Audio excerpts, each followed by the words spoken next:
오늘은 우리가 이제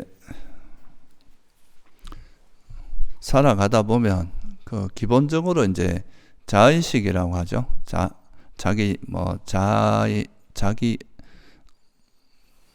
어떤 정체성, 또는 그거를 자아의식이라고 하기도 하고, 그런 이제 여러 가지 용어를 쓰는데요.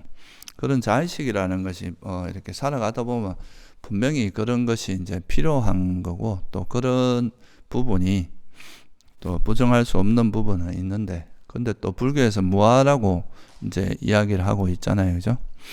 그러면 그런 이제 자의식이라든가 그거 일반적으로 우리가 많은 이제 자의식이라고 하는 그거하고, 또는 자기 정체성이라고 하는 것과 이 무아라고 하는 것이 도대체 어떤 연결이 되고, 또 그런 자기 정체성이라고 하는 것, 또 이것이 잘못 형성되면은 그것이 이제 우리 삶에 어떤 이제 문제를 일으키고, 또 수행하기 위해서는 그런 자의식이라고 하는 것을 건강한 그런 자기 정체성을 이제 형성하는 것이 굉장히 중요한데요. 그런 부분에 대해서 좀 한번 살펴보고자 합니다. 그래서 이거는 어찌 보면 이제 무아하고 자아하고의 어떤 관계라고도 할 수 있는데요. 그래서 그거를 좀 그러니까 우리가 보통 일반적으로 말하는 그런 이제 자아 개념하고 부처님께서 말씀하신 그 무아라는 말씀이 어떻게 연결되고, 또 그것에 의해서 어떻게 이제 우리에게 그런 건강하고 건전한 그런 자아의식이 형성되는지, 이런 부분에 대해서 한번 살펴보겠습니다. 이걸 위해서는 먼저 이제 우리가 자아라는 말하고 무아라는 말의 의미를 일단은 좀 짚어볼 필요가 있겠죠, 그죠?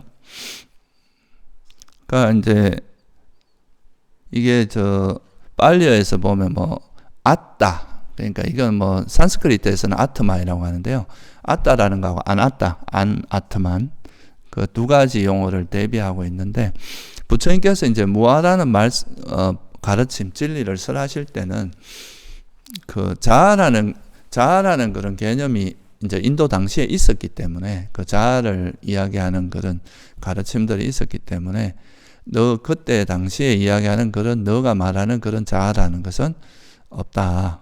그런 것이 아니라 좀 다른 각도에서 이제 설명을 하신 거다. 이렇게 이해하면 좋을 것 같습니다.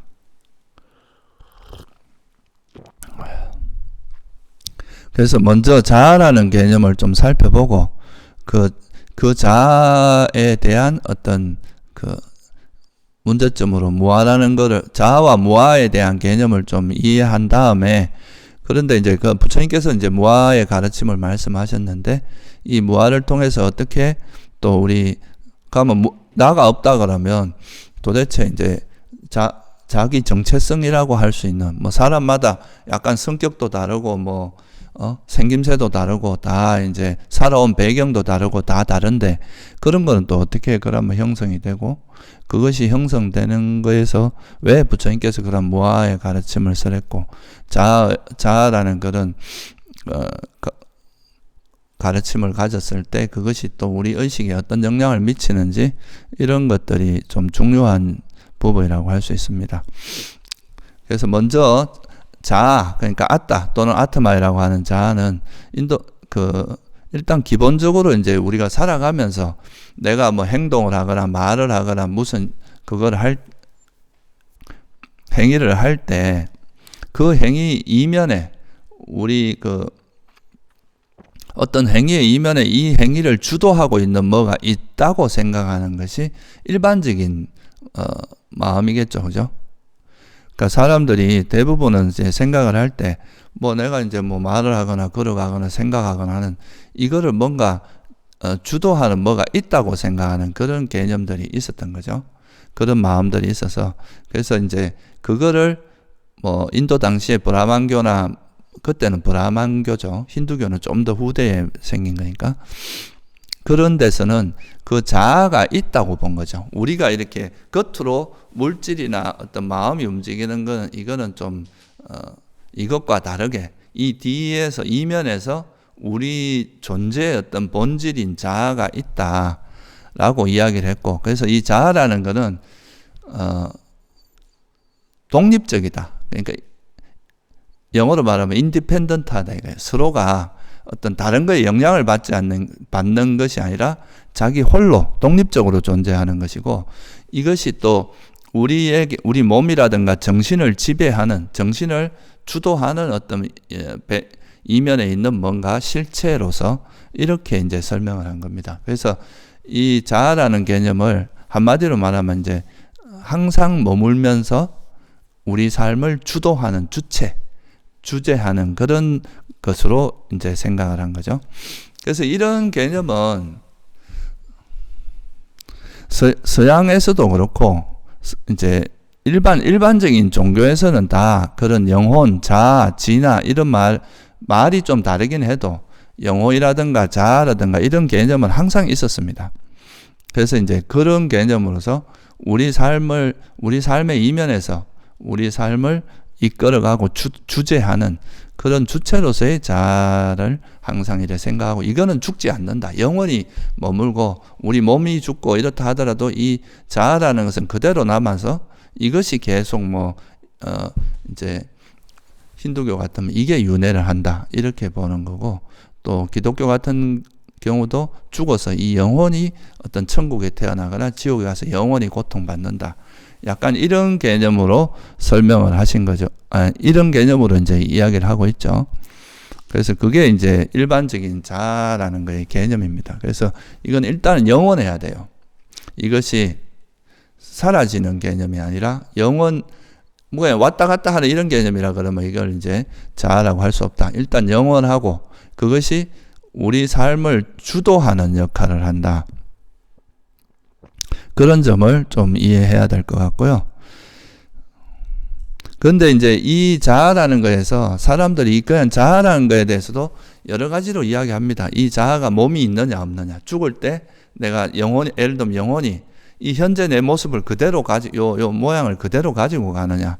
아니면 이 자아라는 거에도 인식이 있느냐. 그러니까 우리가 말하는 어떤 외부 세계를 인식하는 그런 인식이 있느냐.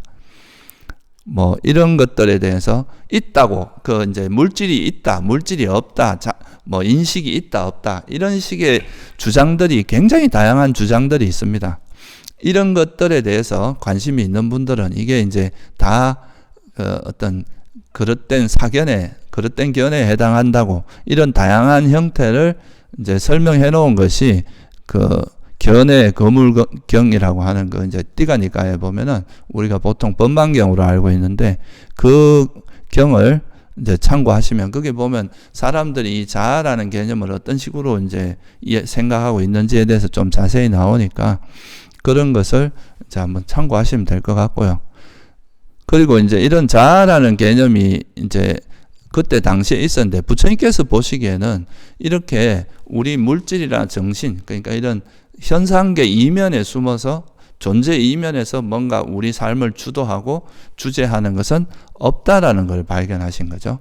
그러니까 이거에 이제 이런 거에 배경이 되는 게 불교라는 거는 이제 연기를 설하잖아요. 그죠? 모든 것은 다 조건 따라 일어난다고 보니까 우리가 경험하는 이 현상들은 상호작용을 한다는 거예요.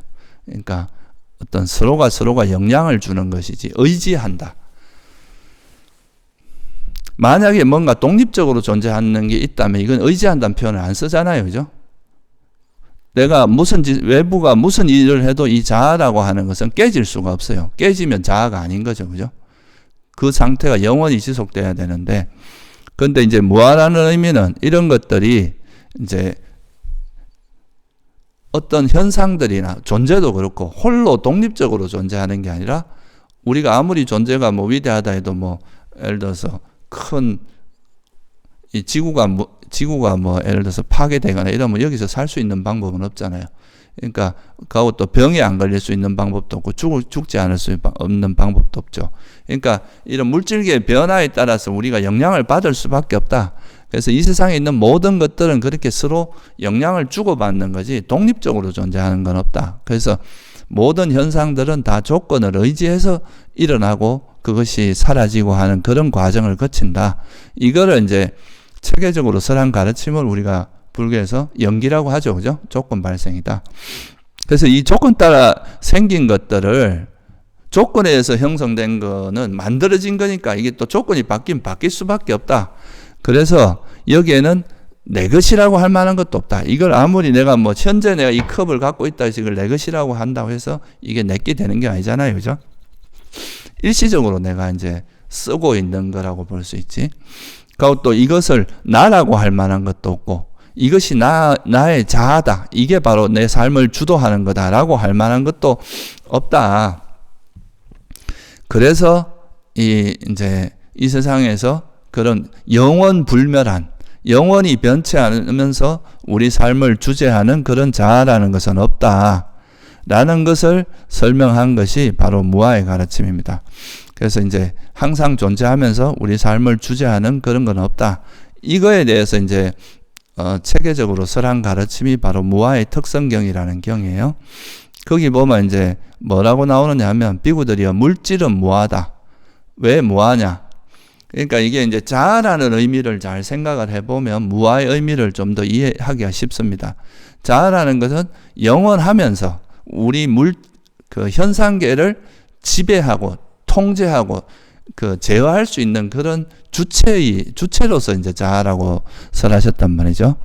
그래서 만약에 물질이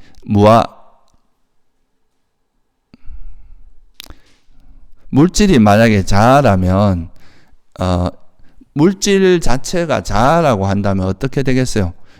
우리가 이제 물질에 대해서 내가 이 물질은 그러니까 예를 들면 제 몸을 가지고 이야기해 볼게요. 몸이라는 건 죽지 않기를, 병들지 않기를, 또 늙지 않기를 이렇게 이제 내가 주문을 해요. 그러니까 이렇게 뭔가 하라고 이렇게 명령을 내리면 내 몸은 그대로 돼야 될 거 아니에요. 그죠? 그래서 만일 물질이 자아라면 이 물질은 고통이 따르지 않을 것이다. 그리고 물질에 대해서 나의 물질은 이와 같이 되기를, 이와 같이 되지 않기를 이라고 하면 그대로 돼야 된다 이거죠. 만약에 내 자아라면. 그러니까 내 마음도 만약에 내가 마음이 자아고 내가 내 마음을 통제할 수 있다면 내 마음에서 이런 건 일어나지 마 하면 안 일어나야 되고 이런 건 일어나 하면 일어나야 되고 자기가 이렇게 주재하고 통제할 수 있어야 되는데 근데 실제로는 그렇게 안 된다는 거죠. 비구들이요. 그러나 물질은 무아이므로 물질은 고통이 따른다. 그리고 물질에 대해서 나의 물질은 이같이 되기를, 나의 물질은 이같이 되지 않기를 이라고 하더라도 그대로 안 된다 이거예요. 내가 그러니까 통제할 수 없다는 이 부분에 대해서 부처님께서는 무아라고 설하신 겁니다. 그러니까 여기서 여러분들이 되게 주의해야 할 것은 우리가 살아가면서 우리가 경험하는 이 현상계 자체가 없다는 걸 의미하는 게 아닙니다. 무아라는 거는. 그러니까 예를 들어 무아라 그러면 보통 이제 그 서양 사람들이 가장 많이 하는 질문 중에 하나가 아니 내가 있는데 왜 나를 없다 그러냐 이렇게 이제 질문을 하는데 그거는 이제 이 자아라는 그러니까 아가 없다는 뜻이니까 자아가 없다는 뜻이니까 자아가 뭐를 부처님께서 이제 이건 인도 당시의 그 사상 배경을 이해해야 되거든요. 여기서 아라고 하는 것이 뭐였다는 거. 이 자아라고 하는 것은 우리 영원하면서 우리 삶을 주재하는 그런 어떤 실체로서 자아를 의미했단 말이죠. 그러니까 이 현상이 없다는 게 아니라 우리가 내 몸이라든가 내 마음이라든가 이런 현상 자체가 없다는 것이 아니라 그 현상 이면에 그 현상을 지배하고 변치 않는 무슨 고정된 실체, 고정불변하는 그런 실체가 없다. 그런 주체자는 없다. 이 부분을 이야기하는 거죠. 그래서 이 부분을 잘 이해해야 우리가 이제 무아라는 거의 의미를 잘 이해할 수 있습니다. 그래서 공이란 말, 우리나라에서 이제 무아 대신에 공이란 말을 많이 썼는데 여기서 공이란 말은 자아가 비었다는 뜻이지 아무것도 없다라는 뜻이 아닙니다. 무아라는 것도 그렇잖아요. 그죠? 아가 없다는 거지 물질과 정신 이런 우리 몸과 마음 이런 게 없다는 뜻은 아니죠. 그죠? 이 뒤에 이 물질과 정신을 지배하는 자아라고 하는 고정불변하는 실체, 상주하면서 이 우리 삶을 주재하는 그건 없다. 이런 뜻이잖아요. 그죠?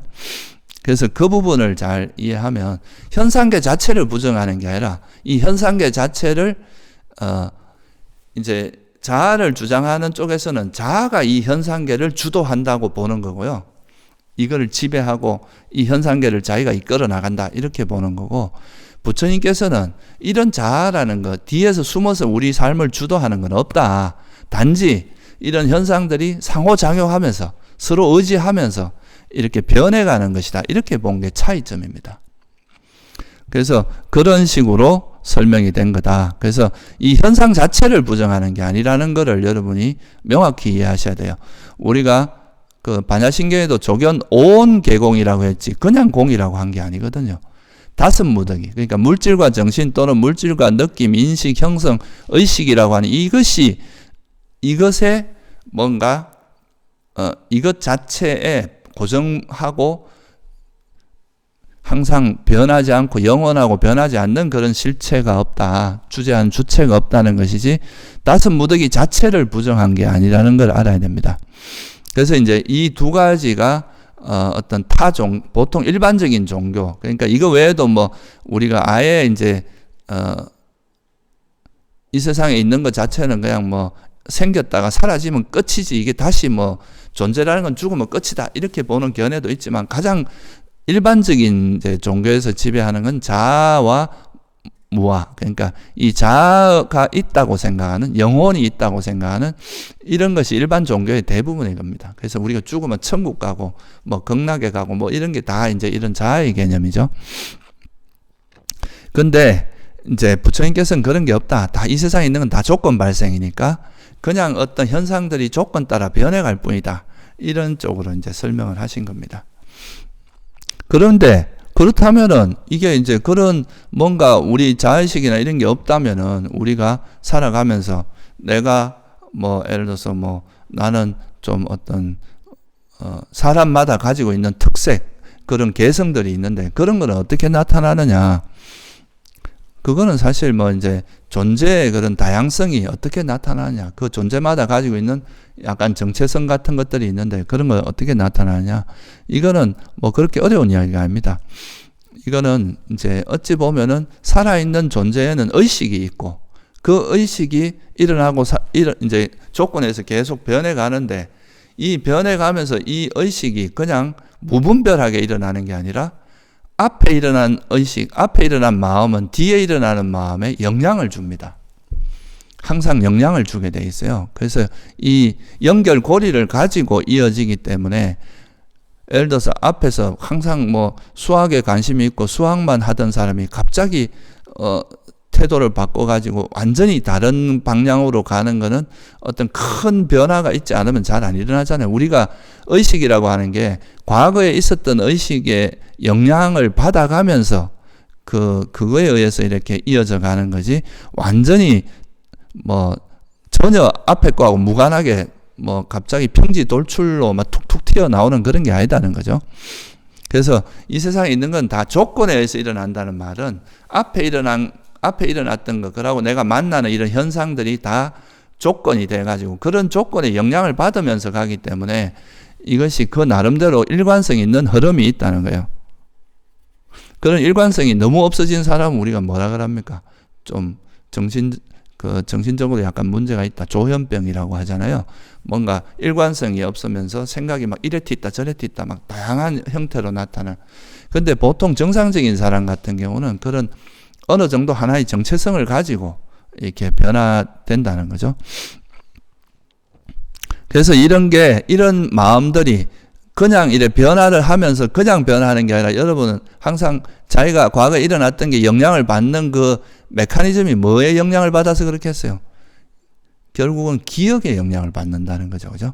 여러분이 과거에 했던 기억이 현재 어떤 내 삶에 분명히 영향을 주잖아요. 과거에 어떤 그 기억의 어떤 흐름 속에서 뭔가 새로운 의식들이 일어나는 거지, 여러분이 지금 뭐 생각하는 게 아무리 독창적이라고 해봐야 사실은 그게 어릴 때부터 사회 속에서 교육받은 걸 기반으로 하고 있는 거잖아요. 그죠? 우리가 배웠던 여러 사람들의 생각들을 그 바탕에서 현재 또 자기 생각이 이루어지는 거지, 과거에 우리 다른 사람하고 전혀 무관하게 일어나는 건 아니다 이거예요. 그죠? 그래서 이게 비록 계속 현재가 영원한 어떤 딱 고정된 모습으로 가는 게 아니라 계속 이렇게 순간순간 변화를 거쳐가면서 이 생각이 흘러가지만, 우리 몸도 변화를 거쳐가면서 이렇게 가지만, 그런 것들을 우리가 어떤 동일한 그 사람이나 동일한 존재로서 인식할 수 있는 거는, 그게 그 사람에 대해서 어떤 그런 정체성이 생기는 거는 기억이 있기 때문에 그렇다는 거죠. 우리가 과거에 그런 그 사람이나 자기에 대한 기억들이 이어지면서, 아, 저 사람은 저런 모습이었다, 저 사람은 저런 성격을 가지고 있다, 이렇게 되는 거죠. 그래서 이 이제 어떤 연기적으로 이렇게 조건에 의해서 계속 일어나고 사라지고 이렇게 이어지면서도, 이 이어진 마음의 흐름이 기억의 형태로 나타나기 때문에 이게 이제 개인의 성향이나 정체성을 만들게 되고, 그거에 의해서 이제 또 그 사람의 성격이나 또 어떤 마음의 패턴이나 경향성, 이런 게 거기서 형성되는 거다. 그래서 어찌 보면 우리가 이제 우리 마음이나 몸이 계속 변하면서 이렇게 흘러가더라도, 그런 것을 뭔가 그 사람이 나름대로 정체성을 가지게 만드는 것은 바로 기억이라는 거죠. 그래서 이거는 현대 과학에서도 이제 우리가 마음을 쓸 때마다 그 마음은 뇌에다가 약간 흔적을 남깁니다. 우리가 마음이 움직일 때마다 그게 뭐 우리 뇌 전기 신호와 화학 신호를 만들어내서, 그게 이제 기억하기 좋도록 우리가 다시 그걸 기억할 때 이 물질적인 조건으로 도움을 주는 측면이 있어요, 우리 뇌라는 것이. 그런데 이제 그 노벨 물리학상을 받은 어떤 물리학자가 쓴 책, 그거에 보면 이 자아라는 것을 시냅스라고 이제 이렇게 주장하는 그런 분도 있습니다. 그러니까 우리 마음이 움직일 때마다 그게 이제 뇌에다가 이렇게 뇌에 어떤 흔적을 남기게 되는데, 그런 것들이 뇌에서 어떤 지도를 만들어내잖아요. 그죠? 그 나름대로 자기가 생각해 오던 방식에 따라서 뇌에 기억이 생깁니다. 그게 이제 어떻게 보면 그 사람의 자아를 형성하는 거고, 그게 이제 우리 삶의 그 정체성을 만들어내는 건데, 그거는 이제 마음에도 똑같다는 거죠. 우리가 이제 어떤 마음들을 계속 이어가다 보면 그 마음에는 그 패턴이나 정체성, 경향성이 생겨서 그것이 그 사람의 어떤 정체성을 만들어낸다는 거, 이런 거를 이해하면 결국 우리가 나라고 생각하는 거에 그 내용을 들여다보면, 내가 나라고 생각하는 과거부터 쭉 이어온 내가 살아온 뭐 내 몸의 상태라든가 마음의 상태에 대한 쭉 기억들을 모아서 그걸 나라고 생각하는 거고, 다른 사람이 그 사람을 인식하는 것도 그 사람에 대한 기억으로 우리가 보통 그 사람은, 아, 저 사람은 저런 사람이야 라고 생각하는 게 되겠죠. 그죠? 그래서 이런 정체성을 만들어낼 수 있는 그 기반이 바로 이런 이제 기억이라는 거를 여러분이 염두에 두시면 좋을 것 같아요. 그래서 그런데 이제 그래서 이게 무아적인 부처님의 관점에서 보면 이게 다 조건에서 이제 과거의 기억들이 현재에 또 영향을 주고, 현재 또 일어난 마음이 또 미래에 영향을 주고, 이렇게 계속 이렇게 꼬리에 꼬리를 물고 이렇게 변해 가는데, 그렇다면은 이런 현재 내가 가지고 있는 이런 삶의 모습이라고 하는 것이 불교적인 시각에서 보면 이게 고정불변한 게 아니라 끊임없이 변하고 있다는 것을 보는 게 되게 중요합니다. 현재 내가 예를 들어서 뭐 현재는 내가 스님이다, 이런 정체성을 갖고 있지만, 뭐 예를 들어서 내가 또 마음이 확 변해가지고 에이, 스님 생활하기 더 이상 못하겠다, 그래가 이제 예를 들면 세속으로 돌아가게 되면 또 이제 제가자로서의 정체성을 가질 수가 있을 거 아니에요. 그죠? 그러니까 이거는 현재 이 모습이 항상 고정불변한 게 아니라, 불교적인 시각에서 볼 때는 이 계속 변하는 어떤 형태로 보는 거죠. 이 정체성, 물론 이제 이런 정체성이 쉽게 변하지는 않습니다. 굉장히 오랫동안 기억이 누적되어 온 거기 때문에 한순간에 확 변하는 건 아니지만, 그렇다고 해서 이게 영원불변한 고정된 모습은 아니라는 거죠. 만약에 자아가 있다면 고정된 모습이어야 돼요. 이 자아라는 건 변하는 것이 아니니까 항상 고정된 모습이지만, 그게 아니라 이제 이런 조건에서 변해가는 것은 이 계속 변화를 거쳐가기 때문에 이거는 고정된 모습이 아니라 현재 이 모습은 임시의 모습이라는 거죠. 이 부분을 우리가 이해하는 것이 굉장히 중요한, 어떤 수행에서도 굉장히 중요한 그게 됩니다. 이게 나라고 보면 안 된다 이거예요. 그냥 현재 이래 변해가는 하나의 모습 중에 하나다. 영원한 실체라기보다 일시적인 모습이다. 이렇게 이제, 그러니까 이게 이제 사람마다 그 가지고 있는 정체성이나 성향이라고 하는 거는 매 조건의 큰 변화에 따라서 변할 수밖에 없다. 이런 거죠.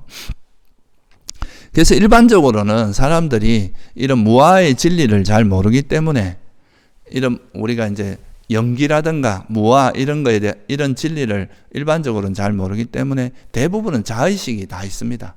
자의식을 가지고 있고, 소위 우리가 우리나라에서 불교에서 가장 많이 듣는 이야기 중에 하나가 아상이라고 하는 거죠. 그죠? 나라는 인식이 다 있어요. 그러니까 실제 그런 인식과 함께 나라는 게 실제 한다고 생각하는 경우가 대부분이에요. 내가 있다고 보통 생각을 합니다. 그러면 이제 보통 내가 있다고 생각하면 어떻게 되겠어요? 내가 남보다 더 행복해지고 싶고, 내가 남보다 더 잘나고 싶고, 내가 더 많이 가지고 싶고, 이런 이제 나라고 하는 의식이 있으면 그게 대체로는 이기적인 어떤 마음으로 가게 됩니다. 그러면서 이제 거기로 그런 것이 우리 마음에서 해로운 마음들을 많이 불러일으키고, 그걸로 인해서 이제 좀 자아가 굉장히 이제 좀 왜곡된 자의식이 생기는 거죠. 내가 최고 잘났다. 뭐 내게 제일 맞다. 뭐 이런 식으로 자기 나름대로의 어떤 이 번뇌를 기반으로 한 자의식이 생기게 되고, 그래서 이거는 이제 어찌 보면 그러면 우리가 볼 때 저 인간, 저 사람은 진짜 문제가 많다. 그렇게 생각하는 그런 모습으로 변할 수도 있어요. 이게 이제 이런 자의식이 강하다 보면. 근데 그 반대로 우리가 이 현재 이 모습은 되게 이제 변화하는 것이고, 또 이런 내가 나에 대해서 집착하고 이런 진리에 대해서 모르고 나에 대해서 집착하고 그걸로 인해서 또 자기 집착이 충족 안 되면 화내고 이런 마음들은 계속 위험하다. 그래서 그런 것들이 우리가 현재 이거는 그냥 집착할 게 있는 게 아니라 그냥 변해가는 모습이기 때문에 여기서 집착하고 화를 내고 이런 거는 별로 바람직하지 않다. 그러면서 이제 이런 마음들을 버려나가다 보면 마음이 이제 되게 정화되면서 이제 좀 더 건강하고 건전한 그런 자기 정체성이 생기게 되거든요. 이거는 뭐 어떤 딱 고정된 모습이라기보다는 계속 이렇게 좋은 마음들, 그러니까 선하고 건전한 마음들이 이어지면서 되게 자기 수행자로서의 아주 이제 건전하고 좋은 정체성이 형성되는데, 이런 거는 굉장히 유익한 어떤 정체성이라고 할 수 있겠죠. 그래서 우리가 이제 똑같이 기억에 의해서 과거에 이제 우리가 살아가면서 뭔가 행했던 것들, 모든 행위들의 그 흔적들은 다 기억으로 남게 되거든요. 그 기억을 바탕으로 해서 이제 이것이 좋은 쪽으로 형성이 되면 굉장히 건강하고 건전하고, 그래서 결국은 이게 깨달음으로 이어지게 만드는 번뇌의 소멸로, 괴로움의 소멸로 이어지게 만드는 그런 그 성향, 정체성이 형성된다고 하면은, 근데 이제 마음이 잘못 흘러가 버리고 어리석게 이게 흘러가다 보면 굉장히 고집스럽고 자기밖에 모르고 남을 무시하고 남을 배려하지 않고 고집스럽고 정말 이렇게 까칠하고 이런 식의 어떤 마음 상태, 왜곡된 마음으로 자기 어떤 마음이 형성되고, 그렇게 되면 그런 거는 굉장히 안 좋은 정체성으로 이제 될 수가 있잖아요. 그러니까 이렇게 두 가지로 나눠진다는 거를 이해해 보면, 그러니까 이 자아라는 의식이 너무 강하다 보면 우리가 이제 임시로는 부처님께서도 뭐 그냥 이름하여 그냥 내가 한다 이렇게 하지만, 실제로는 이게 이제 물질과 정신이 작용하는 것이 변하는 건데, 이것이 마치 실제로 있고 여기에 대한 집착이 생기다 보면 우리 마음에서 이제 그런 굉장히 왜곡된 자아의식이 생기게 되고, 무아라는 거를 철저히 통찰하고 이해하면서 내가 만약에 뭐 세속적인 개념으로 그냥 내가 뭘 한다 이렇게 하지만, 이런 고정불변하는 나는 없다는 걸 알면 이게 나라고 하는 거에 너무 과도하게 집착을 하거나 이기적이 되거나 자기중심적이 되거나 이런 식의 어떤 사고방식이 없어져서 아주 건강한 자의식이 생길 수 있다 이거예요. 그래서 이 두 가지 형태를 간단하게 한번 좀 살펴보려고 합니다.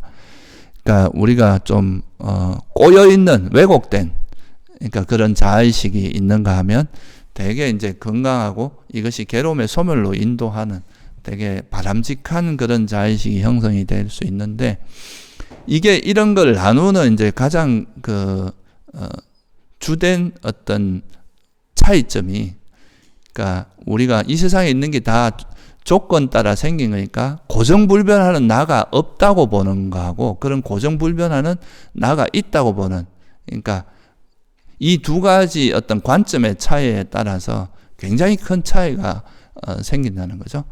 뭔가 나를 이제 뭔가 내가 있다, 내가 이건 내 것이다, 또 나다 이렇게 생각하는 이런 개념이 강하면 강할수록 소위 말해서 아상이 강하면 강할수록 그게 이제 무지가 강해지는 거잖아요, 그죠?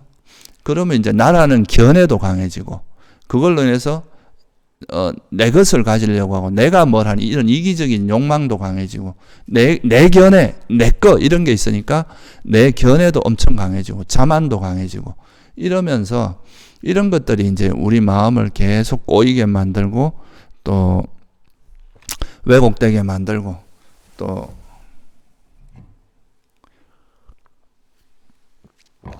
삐뚤어지게 만든다 이거야 마음이.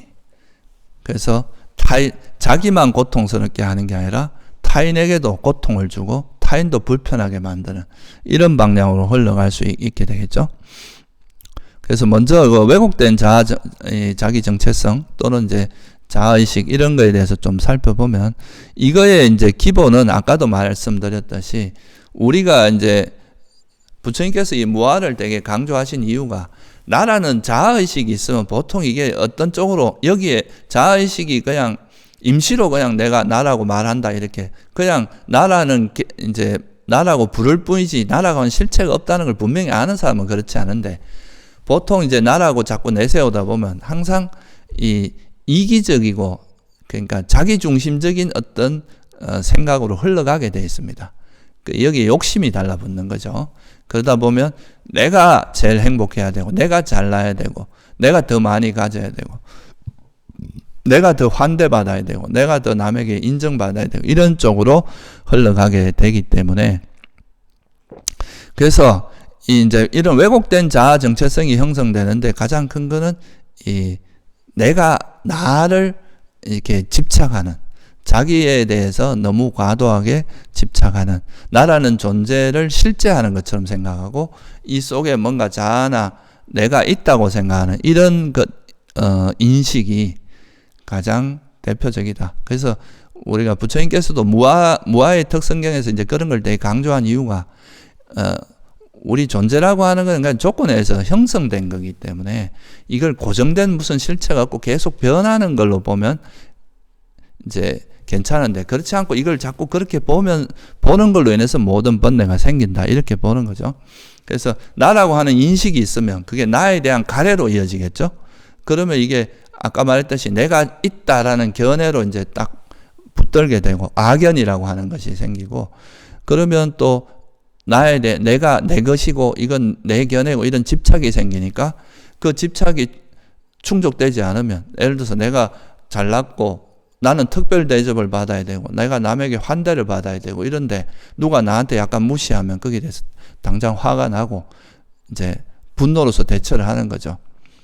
그러면 이제 그런 것들이 자꾸 우리 마음 속에서 그런 이제 탐욕이나 그러니까 자아의식을 가진다는 것 자체가 어리석음이 발동하는 거고 거기에 대해서 집착을 하는 탐욕이 작용하고 그러면 또 그게 분노로서 이어지는 이렇게 되다 보면 계속 이게 이제 우리 마음 우리 나라고 하는 존재의 정체성을 계속 왜곡되게 형성시키게 되겠죠. 그죠? 그래서 세속적으로 보면은 그게 이제 이런 집착이 강해지는 사람들이 보면은 자기가 이제 뭔가 원하는 것을 이루고자 하는 이것이 내가 가지고 있는 이 집착의 그 위험성 이런 걸 잘 모르다 보면 내가 원하는 것을 다 이루고자 하기 때문에 그러면서 이제 그런 것이 이제 타인에게도 굉장히 안 좋은 쪽으로 작용하고 자기에게도 굉장히 안 좋은 쪽으로 작용하기 쉽죠. 그래서 뭐 이런 세속적으로도 좀 삐뚤어진 마음 상태가 되면 뭔가 이렇게 좀 편집적인 그런 이제 마음 성향이 생겨가지고 어떤 자기가 원하는 것은 남에게 피해가 가든 말든 자기가 이제 충족하고자 하는 그런 쪽으로 삐뚤어진 마음 상태가 되죠. 그죠? 그래서 뭐 내가 좋아하는 사람이 이성이 있으면 그 사람이 원하든 원치 않든 내가 원하는 대로 그걸 어떻게든 하려고 하다 보면 이제 이게 스토커가 되기도 하고 막 폭력을 쓰기도 하고 이런 범죄를 저지를 수도 있잖아요. 그죠? 그리고 또 자기가 가지고 있는 이 견해, 내가 있고 내가 가진 이 견해는 옳아, 내가 가진 이건 내 거야 이렇게 생각하다 보면 사실 사람들은 조건이 다르기 때문에 여러 가지 견해를 가질 수가 있는데 내 견해와 다른 견해를 맞으면 이제 누가 내 견해와 다른 견해를 나한테 이야기하면 그거에 대해서 이것이 나를 공격한다. 견해 그냥 다른 이야기를 했는데 나를 공격한다. 이래 된다는 거죠. 이 자기 생각을 나와 동일시하고 이것이 내 것이다. 나다. 이렇게 생각해 버리기 때문에 그러면 또 거기에 대해서 굉장히 그 분노로서 대처를 하거나 이렇게 되기가 쉽거든요. 그게 계속 이제 뭔가 충돌을 만들어내고 그리고 내 견해가 옳기 때문에 다른 사람의 견해는 무시하게 되고 내 견해만 주장하게 되는 이런 것도 다 이제 자아의식이 강해지면서 나타나는 다 부작용들이거든요. 왜곡된 자아의식들. 그러니까 실제로 나라고 할 만한 건데 마치 그런 나가 있다고 이제 붙드는 거기로부터 이제 다 파생되는 번뇌들이라는 거죠. 또 자아의식이 강한 사람은 또 이제 이기심이 강하고 또 자만이 강하겠죠. 뭔가 비교하고 그러니까 내가 남보다 더 잘나려고 할 것이고 나보다 못한 사람을 보면 막 무시하고 그런 이제 이런 식으로 대처를 해서 그러니까 뭐 소위 말하는 갑질인 이런 게 자기 이 모습이 이제 우리가 생각해보면 자기가 지금 현재 좀 잘났다고 해서 이게 영원한 것도 아니고 조건이 바뀌면 바뀔 수도 있다고 생각하면 그렇게 안 할 텐데 이 현재 내가 이제 좀 잘난 거 이게 뭐 마치 영원하고 이것이 고정불변하는 뭔가 그것처럼 이제 막 함부로 남에게 행동을 하게 되고 스스로가 되게 우월하다고 생각하고 남을 무시하고 이런 마음으로 갈 수 있는 거죠. 뭐 그러고 또 권력 잡은 사람들도 그 권력이 기껏해야 5년 10년 가는 건데 마치 그때 자기가 뭐 다 이것이 마치 영원한 것처럼 착각해서 또 그렇게 할 수도 있죠. 이런 게 이제 그 자의식이 강해지다 보면 이런 지혜가 잘 작동 안 하기 때문에 이런 상황에 대한 판단을 잘 할 수 없습니다. 그러니까 자의식이 강해진다는 것은 결국은 이게 이제 내가 영원히 그리고 내 것 그 행복하고자 하는 이런 마음이 강해지기 때문에 항상 남보다는 자기를 먼저 생각하고 그러니까 이게 이제 조건에 의해서 일어난다는 건 서로 의지하면서 일어난다는 거 하면 나와 남이라는 것이 서로 의지하고 있으니까 서로 배려하는 쪽으로 갈 텐데 자의식이 강하다면 독립적이고 내 혼자 홀로 독불장군처럼 생각하게 된다는 거예요. 그러면은 이제 그런 자만도 강해지고 자기 견해도 강해지고 이런 식의 어떤 이제 생각들이 되고 그러니까 이렇게 자기가 이제 자기는 특별하고 자기는 남보다 뛰어나고 뭐 이렇다고 생각하는데 누가 나를 조금만 무시하면 거기서 엄청나게 화가 나는 거죠. 뭔가 합리적인 이야기를 함에도 불구하고 그거에 대해서 이제 짜증을 내고 화를 내고 공격하고 이렇게 될 수 있다 이거예요. 이게 이제 그 어떤 뭔가 이런 게 이제 우리가 진리를 모르기 때문에 일어나는 일반적인 모습이고요. 근데 이거보다 더 무서운 게 뭐냐 하면 내가 이제 진리를 들었어. 무아라는 진리를 듣고 공이라는 진리를 들었어요. 근데 이거를 부처님께서 생각하는 의도대로 이해하는 게 아니라 자기식으로 이해해가지고 이 진리 자체를 꼬아서 이해해서 만들어진 그런 자기 정체성은 훨씬 더 위험합니다. 이걸 진리라고 오히려 이제 잘 진리를 모를 때는 누가 진리를 이야기해주면 내가 잘못 알았구나 이렇게 하고 교정할 수 있는데 오히려 이렇게 자기가 뭔가를 안다고 생각하면서 만들어진 이런 고집, 자기 견해 이런 것들은 훨씬 더 강하거든요.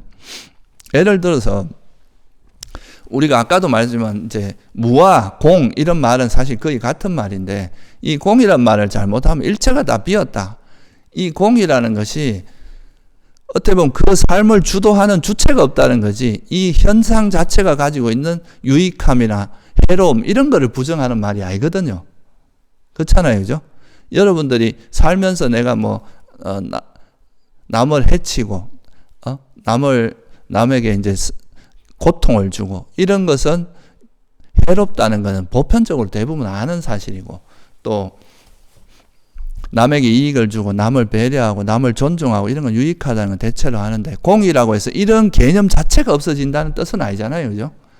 이 뒤에서 이걸 주도하는, 이걸 내 마음대로 조정하는 그런 주체라고 하는, 영원불변한 건 주체가 없다는 건데, 일체가 공이란 말을 잘못 이해하면 선도 생각하지 말고 악도 생각하지 말라, 이런 식으로 잘못 이해를 해가지고 옳고 그름도 구분하지 않고 유익함과 해로움도 구분하니까 선과 불선도 구분하지 않는 그런 식으로 가다 보면 우리가 세속적으로 당연시 되는 그런 도덕관념, 상식, 어떤 그런 가치관 같은 것도 다 깨버리게 되면 이런 건 진짜 이게 무서운 그런 어떤 견해, 그러니까 무서운 생각, 되게 위험한 그런 생각들로 갖추어진 그런 정체성을 가질 수가 있는, 소위 말해 이 착각도인이 되는 거죠. 아주 착각도인이면서도 또 상당히 그거는 왜곡된 그런 견해를 가진 그런 왜곡된 어떤 사람형이 만들어질 수 있는데, 이런 거는 진짜 오히려 이제 옆에서 조언을 해도 잘 안 듣고 자기 스스로가 뭔가 깨달았다고 생각하는, 이렇기 때문에 이거를 바탕으로 해서 그 이후에 일어나는 그 의식들이 다 여기에 맞게 이렇게 축적이 되기 때문에, 이게 기억으로서 자꾸 축적이 되기 때문에 굉장히 위험한 이런 이제 형태로 우리 의식이 발전할 수도 있다는 거, 이런 부분을 잘 생각해야 됩니다.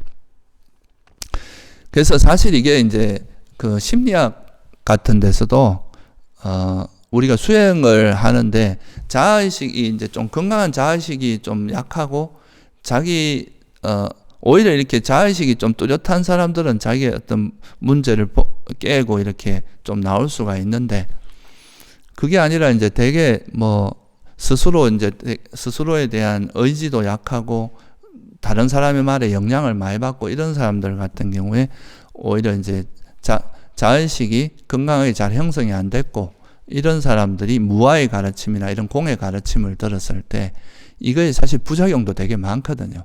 오히려 그런 가치를 올바른 거, 그러니까 유익한 마음, 바른 마음 상태를 자꾸 이렇게 축적해 나가면서 이게 이제 어떻게 보면 되게 건강하고 건전한 우리가 정체성을 만들어내는 건데, 그런 거 없이 이제 이게 무하다 공이다 이래버리면 그거를 잘못 이해해서 자기식으로 이해해서 이 세상에 있는 가치가 선도 필요 없고 악도 필요 없다 이런 형태로 가버리다 보면, 이게 안 그래도 이제 좀 뭔가 자기의 뚜렷한 소신이나 또 신념 이런 게 부족해서 생긴 문제들인데, 이게 이런 것까지 결합해버리면 굉장히 자의식 자체가 파괴돼 버리고 되게 위험한 그런 방식으로 될 수도 있다는 겁니다. 그래서 우리가 무조건 나라고 하는 것을 깨는 게, 내가 가지고 있는 어떤 가치관을 깨는 게 무하고 공이고 이런 게 아닙니다. 부처님께서 말씀하신 무하 공이라는 것은 현상계가 조건에서 일어난다는 걸 이해하는 거지, 무하란 말은 조건의 다른 이름입니다. 연기의 다른 이름이지, 그것이 아무것도 없고 다 가치 개념까지 다 깨고 이렇게 이해하는 것은 굉장히 위험한 그 어떤 사고방식이라고 볼 수 있겠죠. 그죠? 이게 이제 듣기에는 되게 멋있어 보일지 모르지만 그게 한 인간이 성장해 나가는 데 있어서는 굉장히 위험한 그런 거라는 걸 이해해야 됩니다. 그래서 이런 마음들이 자꾸 반복되다 보면은, 그러니까 나라는 걸 중심으로 해서 이런 왜곡된 그런 잘못된 사견들이 계속 반복되고, 또 자만이 계속 반복되고, 그런 가래가 반복되고, 또 어떤 그 분노가 반복되고 이러다 보면 이게 이제 굉장히 왜곡된 인간형, 왜곡된 왜곡된 자아의식을 만들어가지고, 우리가 보통 사회에서 큰 범죄를 저지르는 사람들이 보면 다 어떤 의식이 되게 꼬여있는 사람들이 많거든요. 괜히 이제 자기 문제임에도 불구하고 그걸 바깥에 세상의 불만으로 이렇게 표현한다거나, 또 욕망이 강해지다 보면 자기 욕망을 충족하는 게 강하기 때문에 또 세상을 내 마음대로 통제하려고 하는 의지도 되게 강해지거든요. 그러니까 이제 내가 원하는 걸 얻기 위해서는 이제 타인을 막 내 의지대로 막 통제하려고 하고 내 의지대로 제어하려고 하는 이런 게 또 되게 강해지게 되고, 그런 게 이제 자만이 강해지는 거죠. 그래서 범죄자들이 보면은 아까 말씀드렸듯이 둘이가 이래 만나다가 요즘 데이트 폭력 이런 말도 많은데, 서로가 이제 인연이 안 맞아서 헤어질 수도 있는 건데 내 집착을 충족하기 위해서 상대 의지와 관계없이 그 상대를 내가 뜻대로 안 되니까 결국은 그 사람에게 위해를 가하거나 심지어 살인까지 저지른 이런 식으로도 갈 수 있는 거죠. 이런 게 다 왜곡된 자아 정체성입니다. 또 우리가 사회적인 테러를 하는 사람들이 보면 자기가 살면서 자기에게 쌓인 그런 불만 같은 거를 축적해 놨다가 그것이 되게 삐뚤어진 어떤 마음 상태, 세상에 대한 분노로 계속 향하게 돼서 그게 이제 어떤 테러라든가 그 불특정 다수에게 공격을 가한 거, 이렇게 될 수 있겠죠. 그죠? 그래서 이게 우리 마음 상태가 계속 이렇게 뭔가 자의식이 삐뚤어지게 형성돼서 그것이 반복되다 보면 개인에게도 굉장히 위험하고 자기 자신도 그거를 이제 벗어나기가 굉장히 어렵고 위험하고, 또 이게 바깥 다른 존재나 다른 타인들 또는 세상에게도 굉장히 위험한 그런 게 될 수 있다.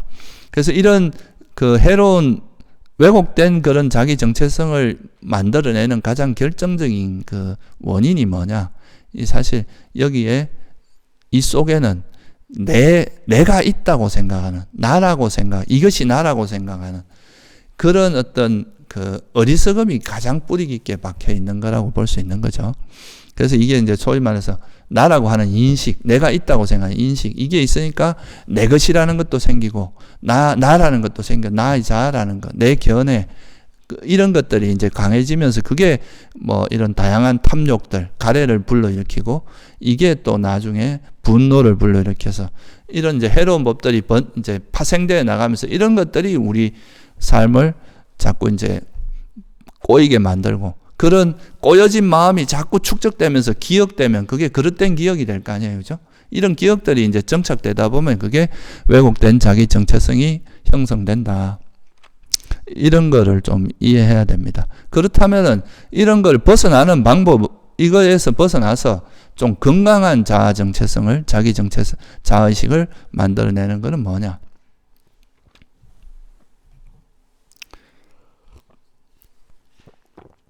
우리가 무아라는 지혜하고 이게 무아의 지혜를 잘 이해를 했는데 왜곡된 자기 정체성이 만들어진다, 이렇게 될 수가 없습니다. 아까도 말했지만 이 무아를 이상하게 해석을 해버리면 가치 개념도 다 깨고 모든 건 다 없어, 나라고 하는 것도 없으니까 맘대로 막행막식을 해도 괜찮아, 이렇게 되게 이상하게 흘러갈 수 있는데, 무아를 제대로 이해하면은 이 세상에 있는 모든 건 다 조건에, 무아라는 건 조건 발생의 다른 이름이거든요. 그러니까 다 조건 따라 있고, 조건 발생이라는 거는 현재 내 모든 행위들이 다 영향을 준다는 거죠. 그죠? 내가 한 행위가 미래에 영향도 주고 과거에 영향도 받고 또 현재 하는 내 행위가 타인에게 영향을 주고 타인이 하는 행위가 나한테 또 영향을 준다는 거. 이런 걸 잘 이해하면 내가 존중받길 바라면 남을 존중하는 마음으로 갈 거 아니에요. 그죠? 내가 배려받기 바라면 남을 배려해 주기를 바라고, 또 남이 나에게 베풀기 바라면 나도 베푸는 마음으로 가야 되고, 이런 식의 이제 그 어떤 우리가 누가 봐도 지혜로운 사람들이 봤을 때 칭찬하고 비난받지 않을 그런 행위를 하게 되겠죠. 그런 행위들이 자꾸 쌓이다 보면 이제 건강한 그런 자의식이 생기고, 여기에 수행에 의한 지혜까지 보태지면 이게 이제 나중에는 무아도 깊이 통찰해서 그것이 이제 깨달음으로 이어지게 만드는 이런 방향으로 갈 수 있겠죠. 그죠? 그래서 일단 이제 우리가 건강한 자의식을 만드는 첫째, 세속적으로 봐도 우리가 세속에서 그래도 지혜로운 사람들이 칭송하고 가치 있다고 생각하는 것들 있잖아요. 그죠? 그런 것들만 잘 실천해도 사실 우리가 수행을 떠나서라도 그런 거 잘 실천하는 사람도 그래도 우리가 세속에서 보면 그래도 참 존경받고 괜찮은 분들이 많잖아요. 그죠? 그러니까 그런 거는 기본적으로 우리가 꼭 수행 이런 그 아주 깊이 있는 이런 수행을 떠나서라도 세속적으로라도 가치 있는 그런 행위를 실천을 하는 사람들은 그래도 누가 봐도 되게 아주 건강하고 건전한 그런 의식을 갖고 있는 분들이다. 정체성을 가지고 있는 분들 이렇게 볼 수 있죠.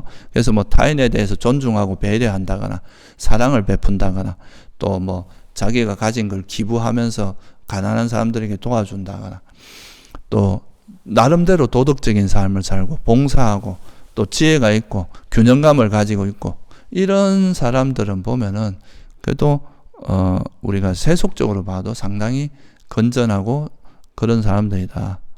이런 사람들의 공통된 특징이 뭐냐면 그 너무 자의식이 강하거나 그러지 않습니다. 물론 자기 자존심이 강해서 이제 그런 걸 지키는 사람도 있겠지만 그래도 기본적으로 좀 자기를 객관화해서 볼 수 있는 힘이 좀 있는 사람들이거든요.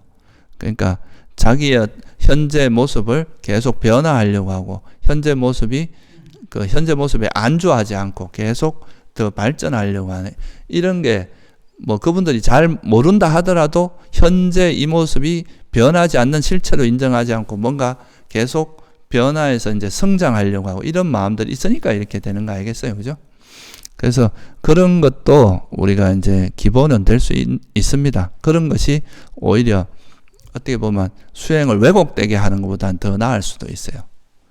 그래서 그렇게 이제 뭐 보시를 행하고 계를 잘 지키는 것만으로도 우리가 사실 불교적으로 보면 그러니까 부처님께서 말씀하신 다양한 보시행 그리고 또 계를 잘 지킨 5계를 잘 지키는 것 살생하지 않고 도둑질하지 않고 삿대 넘행 안 하고 거짓말 안 하고 술 안 마시고 이런 것만 해도 굉장히 이제 사람들에게 존경받고 살 수 있는 그런 정체성으로 살 수 있다 이거죠. 그러니까 어떻게 보면 우리가 이제 건강한 불교적으로 봐서 아주 건강하고 좋은 자아의식을 가지는 거는 무아라는 그런 이제 우리가 나라고 하는 것이 고정불변한 게 아니라 또 나라는 존재도 항상 상호작용을 하고 주변에 있는 존재들과 상호작용한다는 거 이런 거를 기본적으로 이해하면서 그 이기적인 그런 자아의식을 버리고 우리 마음속에서 그런 이제 자아의식 그러니까 너무 나라고 하는 거에 대해서 집착하는 그 마음이 점점 약해지다 보면 그로 인해서 파생되는 해로운 마음들이 버려지면서 되게 긍정적이고 유익한 마음들이 많이 생기겠죠. 그죠? 그런 마음들이 자꾸 쌓이다 보면 자기 스스로 돌아봐도 아 내가 참 그래도 남에게 피해 주지 않고 잘 사는구나 이렇게 생각하면 자기에 대해서 되게 긍정적인 의식이 강해지거든요. 그럼 어디 가도 당당해지고 위축되지 않고 그런 마음으로 살아가기 때문에 그게 이제 되게 건강한 그게 되고 그런 건강한 자기 정체성이 형성될 수 있겠죠. 그죠? 그래서 이렇게 자아가 있는 것처럼 마치 내가 있는 것처럼 해서 그런 게 강한 사람들은 점점 자기 중심적이고 이기적인 모습으로 흘러간다면 나라고 하는 것이 실제로 나라고 하는 고정불변한 실체는 없고 이게 조건에서 계속 변화한다는 그런 무아의 진리를 조금이라도 이해하면서 그 현재 이 모습 중에서 장점은 개발하고 이제 잘못된 해로운 마음 상태는 버리는 쪽으로 계속 변화를 긍정적인 변화를 이끌어 가려고 노력하는 사람들에게는 굉장히 좋은 이제 건강하고 의미 있는 유익한 그런 자기 정체성이 생길 수 있다. 실제로 이제 여러분들이 수행을 해 가시면서 내가 예를 들어서 옛날에 막 자만을 가지고 잘난 체하고 남한테 막 행동하다가 어느 순간 이제 부처님의 이런 가르침을 듣고 이 자만이라는 것이 위험하구나. 나한테 별로 도움될 게 없다는 걸 알고 이 자만을 버리고 겸손한 마음으로 어떻게 대처를 해보는 거죠. 상황을.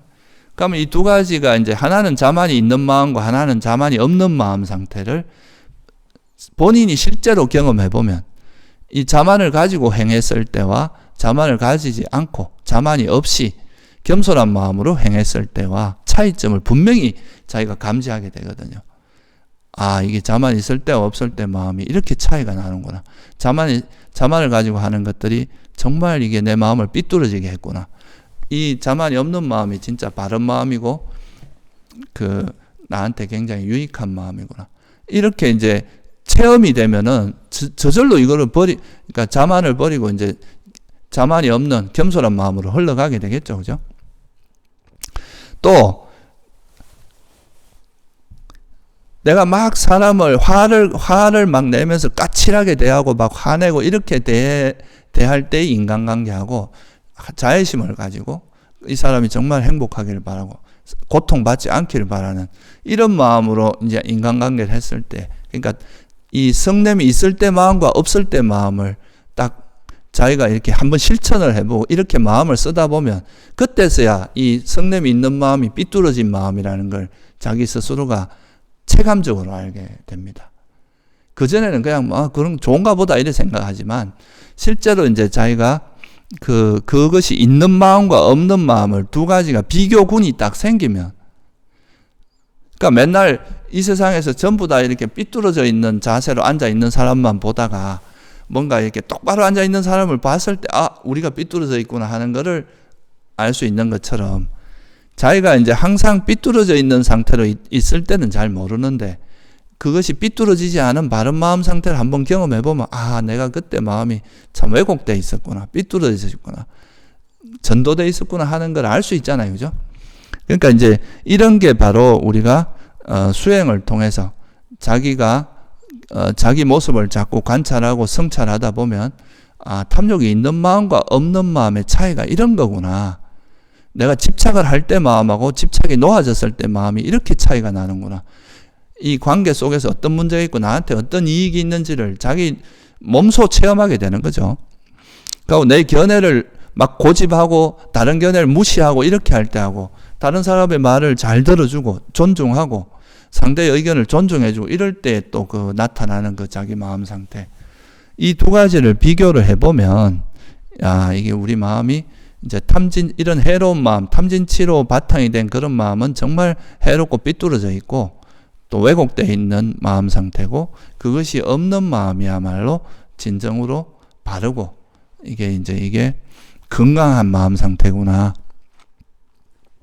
이렇게 이제 볼 수 있다는 거죠. 그래서 그런 게 바로 우리가 어떤 이제 이렇게 되도록 하는 가장 기본적인 조건이 뭐냐 하면은 우리가 끊임없이 자기 마음 상태를 살피면서, 그리고 이제 이 부처님께서 다 조건 발생이니까 조건 발생이라고 하는 거고, 또 이런 탐욕이 있는 마음과 탐진치가 있는 마음의 그런 해로움, 탐진치가 없는 마음의 유익함이라는 그런 지혜가 있으면 내가 이런 마음을 쓰는 게 안 좋구나. 내가 자의식이 강할수록 내가 더 가지려고 하고 이런 자만도 강해지고 내 견해도 강해지고 이러니까 이 자의식, 그러니까 무아의 진리가 있다 보면 이런 이제 탐욕도 약해지고 성냄도 약해지고 사견 견해도 약해지고 하는데, 이럴 때 오는 이익을 경험하면 부처님께서 말씀하실 때 탐진치가 왜 해롭다고 했고 탐욕이 없고 성냄이 없고 어리석음이 없는 마음이 왜 유익하다고 했는지, 그리고 무아를 이해하는 것이 어떤 이익이 있는지 이런 걸 몸소 알게 되겠죠. 그죠? 그렇겠죠. 그죠? 그러면 이제 그런 마음들을 서서히 버리면서 이제 건강한 어떤 마음 상태. 그러니까 여러분들이 아마 수행을 좀 점점 하면 할수록 그런 마음을 많이 느끼게 될 겁니다. 내가 진짜 옛날에 마음이 엄청 꼬여 있었구나. 내가 정말 이렇게 왜곡된 그런 어떤 자의식을 가지고 있었구나. 그런데 이제 수행을 하면 할수록 이게 정말 이제 내 마음이 조금 정상화되어 가는구나. 이제 좀 뭔가 꼬인 마음들이 좀 풀어지고 좀 정상화되어 가고 그런 것들을 느낀다면은 수행을 되게 잘하고 있다. 바른 방향으로 하고 있다. 이렇게 볼 수 있습니다. 그래서 이제 우리가 자기 정체성이라고 하는 것은, 건강한 자아 정체성이라고 하는 것은 그냥 내가 의도적으로 막 관념적으로 이렇게 해야지 하고 만든다고 되는 게 아니라, 그렇게 하면 오히려 더 이상해집니다. 그게 아니라 자기 스스로를 계속 현재 자기 모습을 계속 관찰하면서 이 속에서 이게 유익한지 해로운지 이런 걸 잘 이해해서 그 해로운 걸 자꾸 버리고 유익한 거를 개발하다 보면 자연스럽게 이제 그런 건강한 정체성이 형성되는 거죠.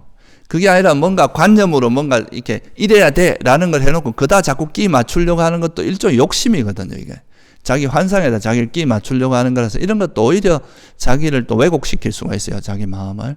그게 아니라 그냥 현재 자기 모습을 잘 봐야 돼요. 현재 내가 어떤 마음, 어떤 모습으로 살아가고 있는지. 이게 소위 말해서 불교에서 가장 중요하게 생각하는 자기 반조입니다. 자기 반조고 자기 성찰이고 자기 관찰이고 마음 관찰이고 그런 거예요.